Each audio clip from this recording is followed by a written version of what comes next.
Sebelum kita lanjut ke chapter berikutnya, teman-teman bisa klik tombol like, share, dan subscribe, serta bunyikan lonceng agar tidak ketinggalan chapter-chapter kita selanjutnya.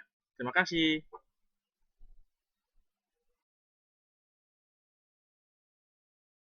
Gamelan. Sambil melanjutkan Gitu. perjalanan ke Tapi teras secara 2, arkeolog mah tetap kami dolmen mampir dulu ke atau beberapa batu tipis situs atau batu menhir, meja untuk menyimpan di antaranya sajian batu di waktu ritual. segi 5, yaitu tempat Sajian apapun ini kesaksian, dan meja nanti ini juga akan bisa juga ya ada secara batu alam, gamelan. secara alam dohir. Sambil juga Tapi kalau mendengarkan secara alam cerita-cerita ya, dari tapi ini Abah juga Dadi. sebutnya 5 ya, 1, 2, 3, 4, 5 prisma gitu. Ya. Next. Kita menuju ke sini. Pintu keluarnya. Pintu keluar. Pintu keluarnya. Ya kebetulan ini adalah merupakan benda ini yang dinamakan gamelan. Apakah bunyi atau enggak sekarang gitu ya? Ditepok mas. Ya. Pukul. Coba. Iya pukul aja pakai tangan tung. Kurang. Iya benar. Nah, jadi memang ini. Jadi secara logikanya ini alat ini adalah benda batu yang mengandung logam batunya isinya 45%. Jadi secara logika gitu ya. Nah, tapi ini adalah tidak menempel kena batu tanah. Jadi ini kan ada di atas. Jadi ini tidak menempel tanah. Jadi pasti bunyi merupakan alat gamelan. Itu ada tulisan di talang ngomongku kenapa bah? Jadi memang kalau dipukul oleh benda yang tajam, Merusak ya. merusak. Jadi bahkan ini undang-undang benda ini bila mana satu batu ini Tergores. patah atau dibawa atau apapun dirusak akan denda 2,5 miliar dikurung 10 tahun. Jadi satu benda ini, kamu ini benda bersejarahnya. Maksudnya dipukul dengan benda yang dapat. Tapi tangan mah nggak apa-apa. Iya. Tangan. Oke, kita mau coba guys. Kagak usah pakai cincin dulu guys. Ya.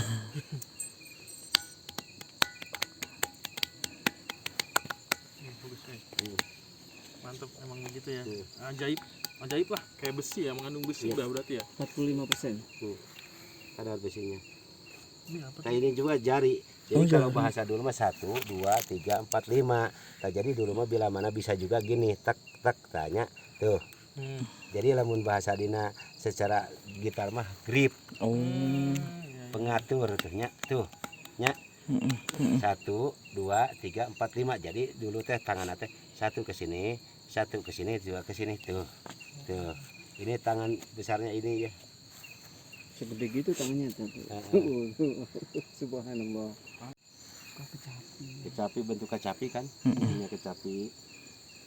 Kecapi hariannya di sana. Nah, kebetulan kita ke sana. Ke jalannya. Jalannya apa bah nanjak? Iya, enggak nanya. Nah, tapi nggak bisa ke sini jalannya ya. Jadi Muter sana mas. lama seperti bentengannya seperti ini juga 5. 1 ini, 2, 3. Kami masih melanjutkan perjalanan. Di setiap menuju teras 1 ke teras 2, dan setiap terasnya itu melalui 5 anak tangga. Itu gede yang foto sekali foto. Jadi lokasi ini kan Ibadah orang zaman dulu. Jadi kemana cina arahnya? Jadi dulu mah pan. Jadi secara orang dulu mah ibadahnya tetap kanu Maha Agung. Jadi di sini juga menghadap ke arah Gunung Gede teh Gunung Agung.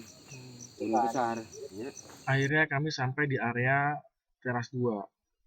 Di area teras 2 tersebut terdapat nama gunung Masinggit atau yang disebut masjid. Ini dibentukkan seperti kepala. Di situ terdapat 2 menhir yang miring seperti orang sedang bersujud, arahnya mengarah ke Gunung Gede. Konon di teras 2 ini adalah tempat peribadatan pada zaman dahulu. Kursi Yang menuju ke arah Oh iya duduk. seperti yang dijelaskan oleh Abah Dadi. Saya mencoba untuk duduk di kedua batu menhir itu yang diapit oleh 2 batu menhir. di tengah-tengah. Sana duduk. Saya mencoba Nah, ya gitu, untuk Mas. duduk Terus di batu meja Kak Asden tersebut juga duduk. seperti Terus apa yang tangannya dua di sana di diinstruksikan batu oleh ini. Abah Nah, iya gitu. Kan itu kakinya mencoba terlalu untuk besar merasakan bentar gitu aja. Nah, gitu. getaran Ternyata energi mah, di jadi dulu mah secara Gunung Gede batu itu kan tersebut. itu. Jadi Heeh. dulu mah bisa Ternyata yang saya transportasi. rasakan Jadi secara bila mana duduk di sana rohani, bisa pulang kemanapun. batu Jadi dulu tersebut mah kan merupakan Teleportasi. portal, iya.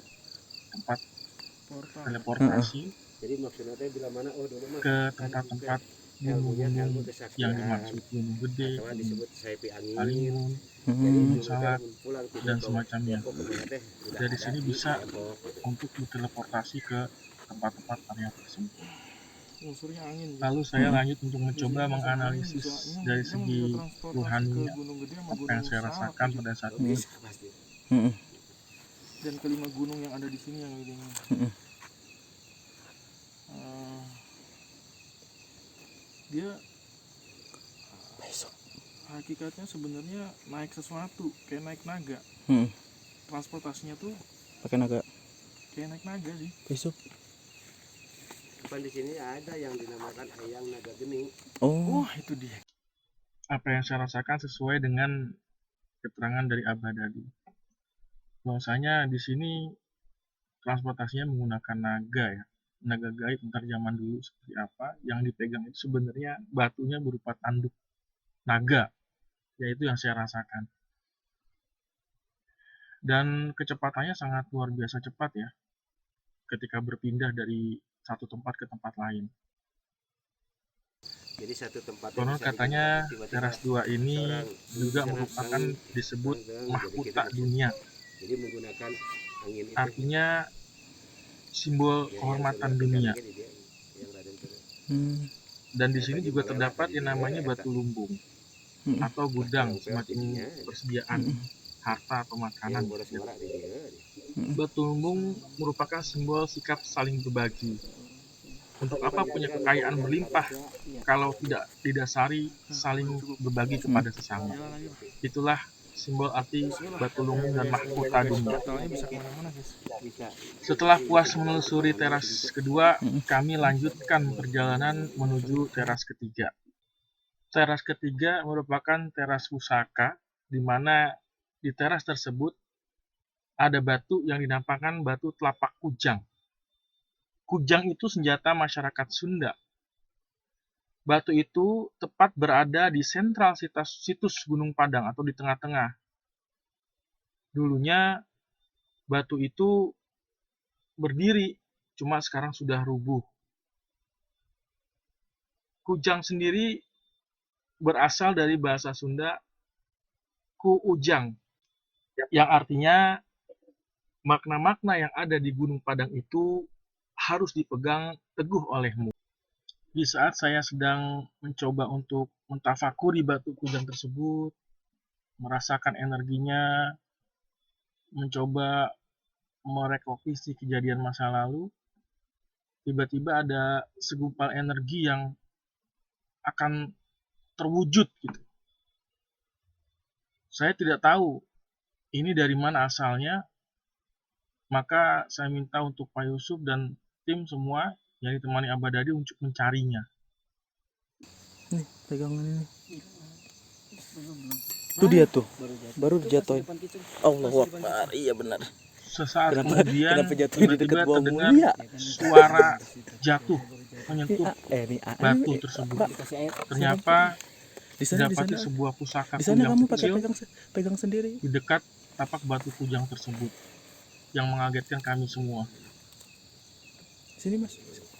Wawancara sini.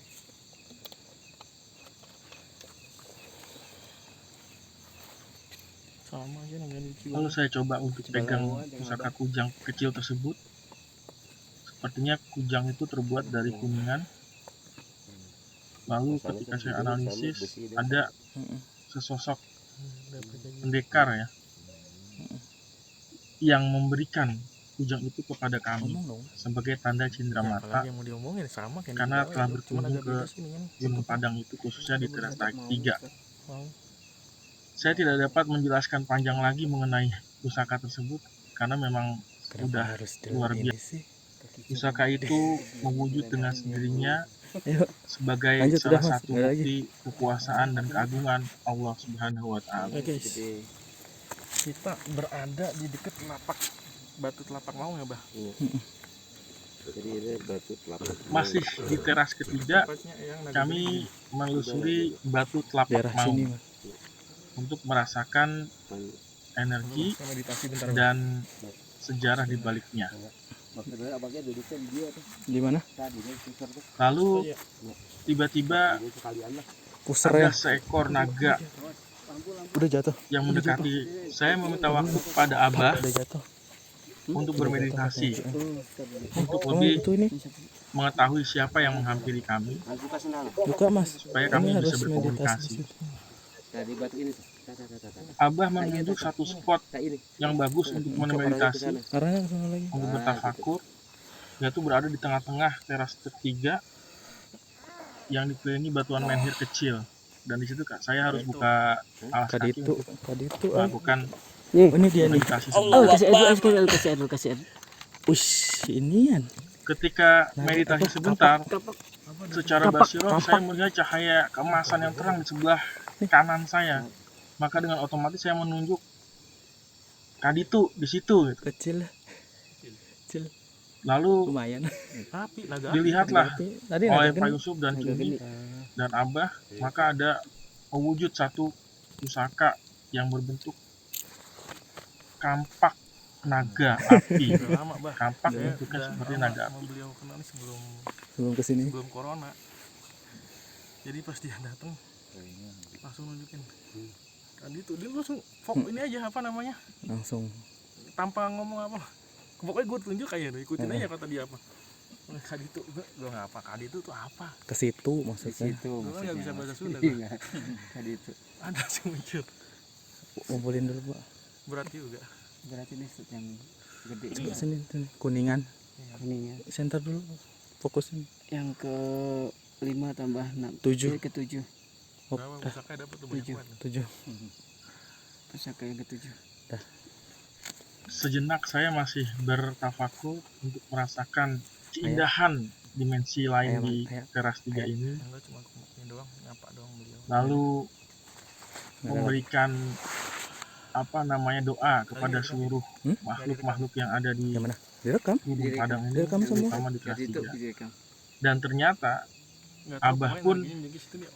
mengajak kita Beliau untuk nunjuknya berdoa gitu. bersama. Pokoknya ke situ aja lu ke situ ya. Nancep. Lalu kami bertiga, Cuni dan Pak Yusuf pun masuk ke dalam Kita mau apa namanya area lingkaran di batu menhir Doain, tersebut, Mbah. Aduh, pimpin, Bah. dan yang itu doa dipimpin oleh Abah Dadi. Masuk. Cepat. Nah, ini Setelah kami puas menelusuri diangkat. dan bertafakur di teras Tidak boleh ketiga, diangkat. Ya kami kebetulan melanjutkan yang pasangnya perjalanan ini juga Abah menuju pribadi. teras keempat. Oh, Ada dulu lokasi Abah kerja. Nggak boleh diangkat. Tidak boleh diangkat lah. Jadi kan ayat undang-undang cagar budaya itu bila mana satu batu rusak atau apapun akan didenda 2,5 miliar gitu 10 tahun kan rusak itu dulu. Oh iya. Nyatu kan rusak itu dulu teh. Jadi bila mana satu orang tidak bisa ngangkat ke atas, tiba-tiba 2 orang tiba-tiba dijatuhkan lagi. Rusak ya. Nya rusak itu. Nya itu memberikan megang aja mau dipegang gitu mengapa? Lalu saya coba untuk Yang jangkung. merasakan energi dari batu saktian ini, ular. Iya. Ular, Bah. dan Abah memperbolehkannya untuk memegang, Enggak tahu, bukan orang Ketika besar coba ini ada pusarnya. merasakan energi di sekitar teras 4 ini. Yang apa namanya? Ada sesosok Yang nada gini makhluk kan yang ada di sini. tinggi Bukan, ini besar. beda. Bukan yang naga geni. Bukan. Ya, dia Lain, tapi Lain, bukan. jangkung lah, tapi nggak besar, nggak gendut, tapi jangkung, Tapi ada tapi kok panjang gitu. Energinya kenceng banget. Seperti Ada pusaka. apa ya? Cari dulu. Jangkung tapi panjang. Seperti Bentar ya, ular ya, ular. Karena di dekat batu ini ada pohon yang sangat besar juga. Dia memperhatikan kita dengan ini Jun, getar Jun. senyum, ya. Maka saya coba Di untuk situnya. berinteraksi. Biasanya Apa ini, Mas, kalau ada ular. informasi apa yang akan diberikan? Saya menjadikan batu ini sebagai katalisator energi Yusuf, untuk mendeteksi seluruh dimensi gaib di batu ini maupun di teras 4. Yusuf. Airnya habis, Yusuf. Entah. Setelah saya coba No. mementalkan atau Nih, Pak. mewujudkan Tolong energinya ambil. Bismillahirrahmanirrahim. Oh iya muncul mas. di balik salah satu batu menhir Apa nih? Payung. jenis pusaka Payung. payung, Payung naga mau. Payung ular. tapi berbentuk Bismillahirrahmanirrahim. kepalanya gagangnya berbentuk ular. Setelah saya lihat ini adalah cendramata dari Payung nggak bisa, dibuka Mas. itu bisa. Oh iya bisa. keris. yang menjaga teras 4, yaitu yang jangkung. Yang jangkung ini biasa mewujudkan diri sebagai manusia Ular tubuh dari besar, bentuknya ular. jangkung dengan Gila, janggut ke bapak. panjang, rambut panjang, Di Ka'bah. Apa ya? tapi Enggak. kadang-kadang juga Pak mewujud Yusuf sebagai ngaco ular dah lu. besar Kayak ular tapi naga. yang mengelilingi area tersebut dan berdiam di kayu pohon. salah satu Iya. pohon di belakang dekat Itu batu saktian Udah. tersebut. Tutupnya payung. Pusaka apa namanya itu? Namanya apa? Teras Embuh. keempat Kalau orang Jawa itu merupakan kan kayak buat teras payung, kesaktian. Di situ ada batu gendong yang merupakan Iya. simbol kekuatan. Namanya pusaka apa? Tahu nggak? belum. Banyak orang yang Jadi berpikir tetap keris. Ustaz. bahwa jika berhasil Tetap mengangkat batu keris, gendong Ustaz. Lu-nya tersebut, berapa, Ustaz? maka Satu, doanya akan dua, terkabul. tiga. 2, 3. Sebenarnya itu pemahaman yang salah. Mm-mm. Lu 3. Kenapa batu gendong tersebut ada di teras 4? Arti dari itu semua adalah silakan Tapi Anda termasuk melanjutkan pertama, perjalanan apa ke aja, tingkat 5 atau ke teras 5, Bisa ada. tingkat yang tertinggi asal mampu dulu mencapai Pas ya? tingkat-tingkat sebelumnya. Unik dan menarik. Jadi Sebelum itulah maknanya dari batu gendong tersebut. Cukup. Lagi. Nah, 5 yuk. Kelima. belum Ustaz. Setelah kita Iya. puas menelusuri 1, 2, 3. area Assalamualaikum teras warahmatullahi keempat, wabarakatuh. yaitu Assalamualaikum warahmatullahi area wabarakatuh. kesaktian, Jadi grogi, kanuragan, guys. Kita udah kita melanjutkan berapa jam? perjalanan menuju Apa? teras kelima. 5.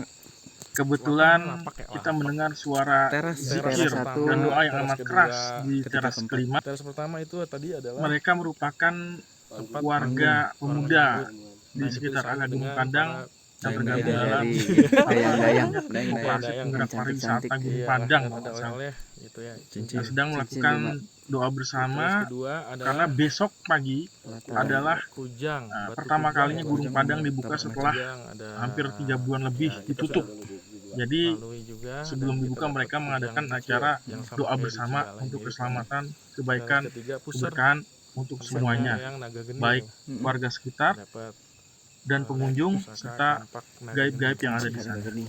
Yang keempat tadi di apa namanya? Singgah-sana. Bukan, Bukan. itu di Kanuragan. Kanuragan. Oh, Batu Kanuragan. Untuk Kanuragan Kanuragan. atau pengujian. Ujian dapat apa tadi payung. Payung. Gak tahu udah payung Keris, payung itulah. keris. Keris Ya. 3 lup. Di kelas 5 itu singgasana. Ada lagi Chris. Ada lagi sebenarnya. Enggak, wujudnya kujang. Kujang besi sebenarnya. Udah musim. Gede, wujud segini. Cuma saya di sana lagi ada Tawasulan. pengurus dari koperasi apa penggerak pariwisata ya, yang lagi ritual tawasulan zikiran, jadi kita nggak enak. Akhirnya ya udah kita selesaikan sampai sini saja perjalanan kita, dan kita sekarang Enak banget ente bisa sedang makan. menuju ke bawah. Yuk kita Ya, pulang. bismillah. Perjalanan pulang. Assalamualaikum. Waalaikumsalam. Akhirnya kita akhiri penelusuran situs Gunung Padang pada malam hari ini. Walaupun belum sampai teras 5, karena di teras 5 sedang ada acara doa dan zikir ya, yang dilakukan oleh pemuda daerah tersebut, yaitu penggerak pariwisata Gunung Padang. Maka kami sudahi penjelajahan kali ini. Semoga apa-apa yang kami berikan, kami suguhkan, kami ceritakan, kami narasikan menjadi hikmah buat semua yang mendengarkan channel kami. Sampai bertemu dengan kisah fiksi misteri selanjutnya, tentunya di chapter yang berbeda. Assalamualaikum warahmatullahi wabarakatuh.